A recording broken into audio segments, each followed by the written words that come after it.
Hello friends, एक बार फिर से स्वागत आप सभी के द उमंग प्लेटफॉर्म पर। आज हम आप लोगों के लिए एक बहुत महत्वपूर्ण टॉपिक लेकर आए हैं, यानी नए संसद भवन। यानी जो नया संसद भवन है उसमें हम ये बात करेंगे कि उसका शिलान्यास किसके द्वारा किया गया था, उसका उद्घाटन किसके द्वारा किया गया है, उसका प्रोजेक्ट क्या था, इसी से संबंधित आज हम लोग बात करेंगे। तो सबसे पहले हम लोग जान लेते हैं कि जो नए संसद भवन है, नया संसद भवन में उसका शिलान्यास कितने तारीख को और किसके द्वारा किया गया था। ठीक है, नए संसद भवन का जो शिलान्यास था, यानी कि आपका नींव रखा जाता है, शिलान्यास कब किया गया था, तो आपका 10 दिसंबर 2020 ईस्वी को किया गया था। ठीक है, ये किसके द्वारा किया गया था, तो ये हमारे माननीय प्रधानमंत्री यानी नरेंद्र मोदी के द्वारा किया गया था। ठीक है, ये पीएम के द्वारा किया गया था। फिर उसके बाद क्वेश्चन आता है इसका उद्घाटन जो है वो कब किया गया है, यानी कि सबसे पहले तो इसका जो शिलान्यास यानी नींव रखा गया था, ये स्टार्टिंग हुआ था। उसके बाद जब ये बन करके तैयार हो गया तो उद्घाटन किसके द्वारा किया गया था, तो ये उद्घाटन भी हमारे प्रधानमंत्री नरेंद्र मोदी के द्वारा किया गया था। और ये कितने तारीख को किया गया था, तो ये आपका 28 मई 2023 को किया गया था।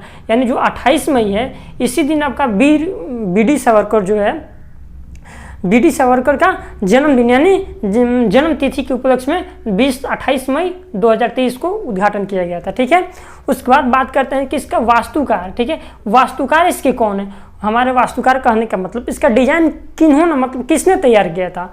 जो हमारा नया संसद भवन है उसका डिजाइन जो है वो बिमल पटेल, यानी उनका नाम क्या था, बिमल पटेल। यानी नए संसद भवन का डिजाइन किसने तैयार किया था, तो बिमल पटेल ने तैयार किया था। ठीक है, उसके बाद बात करेंगे कि इसका निर्माण किसके द्वारा किया गया था। तो ये तो कोई छोटा मोटा चीज़ नहीं बन रहा है कि इसका निर्माण कोई भी कर लेगा। तो इसका निर्माण किसको दिया गया था करने के लिए, टाटा प्रोजेक्ट कंपनी को। ठीक है, जो टाटा प्रोजेक्ट कंपनी है उसी ने इसका निर्माण किया था।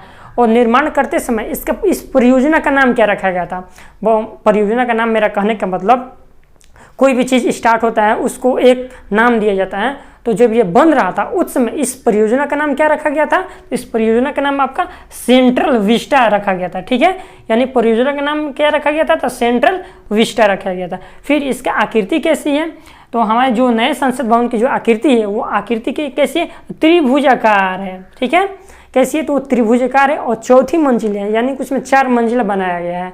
उसके बाद बात करेंगे उसका एरिया, यानी कि कितना क्षेत्रफल में इसको बनाया गया था, तो आपका हो जाएगा 64,500 वर्ग मीटर में बनाया गया। ठीक है, यानी 64,500 वर्ग मीटर में इसको बनाया गया है। फिर उसके बाद बात करेंगे इसमें आखिर ये नए संसद भवन बनाने का क्या मतलब था। अभी तो पुराना संसद भवन भी था, तो नए संसद भवन बनाने का मतलब ये हो गया जो परिसीमन 2026 में आने वाला है उसमें आपका टोटल लोकसभा और राज्यसभा के सीटों में आपका बढ़ेगी यानी वृद्धि किया जाएगा। ठीक है, अभी तक तो लोकसभा और राज्यसभा के सीटों की संख्या पहले जैसी ही है, लेकिन 2026 में जो परिसीमन आएगा, परिसीमन आयोग, उसमें लोकसभा और राज्यसभा के टोटल की सीटों की संख्या बढ़ जाएगी। इसी के उपलक्ष्य में जो हमारा नया संसद भवन है वो तैयार किया गया है। ठीक है, उसमें टोटल आपको सीटों की संख्या हो जाएगी कितना, 1272, यानी 1272 टोटल सीटों की संख्या हो जाएगा 1272, जिसमें से लोकसभा की सीटों की संख्या 888 यानी 888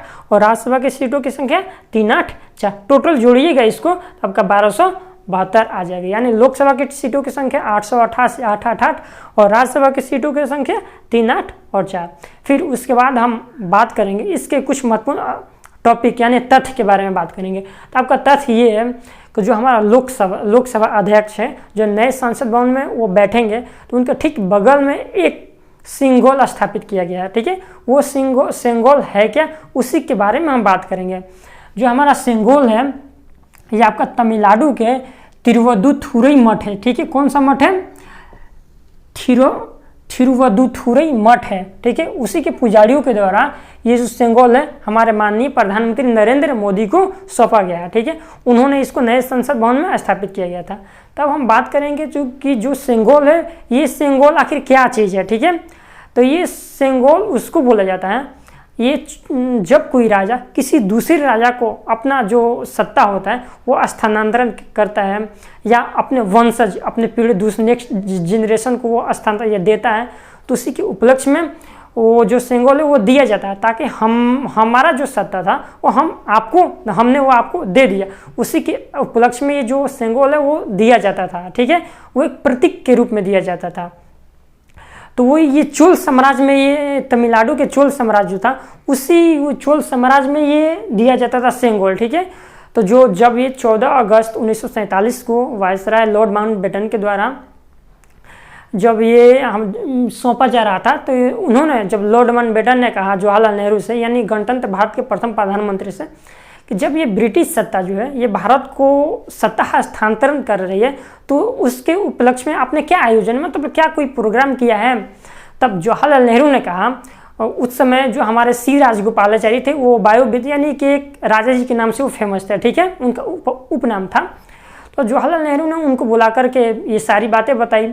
तो सी राजगोपालाचारी जो थे, चक्रवर्ती राजगोपालाचारी, वो तमिलनाडु के रहने वाले थे और उनको आध्यात्म के बारे में काफ़ी बहुत सारी उनको जानकारी थी। तो उन्होंने क्या किया, उन्होंने तिरुवदुथुरई मठ में गए इन्होंने, और वहाँ पे जो चोल साम्राज्य का जो ये शक्ति था, मतलब कि शक्ति हस्तांतरण का, सत्ता हस्तांतरण का ये परंपरा चली आ रहा था, उसको इन्होंने बनाने क्या श्रेय दिया और बोला कि क्यों ना इसी को बनाया जाए, और जो ये सेंगोल है ये ला करके लॉर्ड माउंटबेटन को दे दिया जाएगा, और वो शक्ति के तौर पर वो आपको, ब्रिटिश सत्ता के तौर पर वो आपको, यानी जवाहरलाल नेहरू को वो प्रदान करेंगे, ठीक है। तब जवाहरलाल नेहरू ने कहा कि ठीक है, तो इस सेंगोल को तमिलनाडु में बनाया गया। ये बनाने का श्रेय किसको जाता है, तो ये आपको बुम्मिदी बंगारू चेट्टी हैं, ठीक है, जो अभी भी जिंदा हैं, अभी तमिलनाडु में अभी जीवित हैं। ये काफ़ी मतलब कि वृद्ध हो गए हैं। ये जब सेंगोल लगाया जा रहा था संसद भवन में, तो उस समय ये उपस्थित थे। तो बुम्मिदी बंगारू चेट्टी, इनके द्वारा ये सेंगोल बनाया गया था, ठीक है। ये सोने का बना हुआ, सोने और चांदी का बना हुआ है, और इसके ऊपर में नंदी बैल का चित्र बना हुआ, ठीक है। नंदी का, ये भोलेनाथ का जो सवारी है उसी का वो नंदी का चित्र बनाया गया, ठीक है।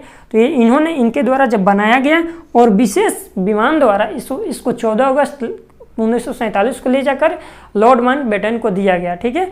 और उन्होंने जब 15 अगस्त 1947 के दिन ले जाकर जवाहरलाल नेहरू को दिया, फिर जवाहरलाल नेहरू ने इसको गंगाजल से मतलब धो वगैरह छिड़क करके इसको क्या इलाहाबाद के संग्रहालय में रख दिया। उसी समय से उसी मतलब कि वहीं पर रखा गया था।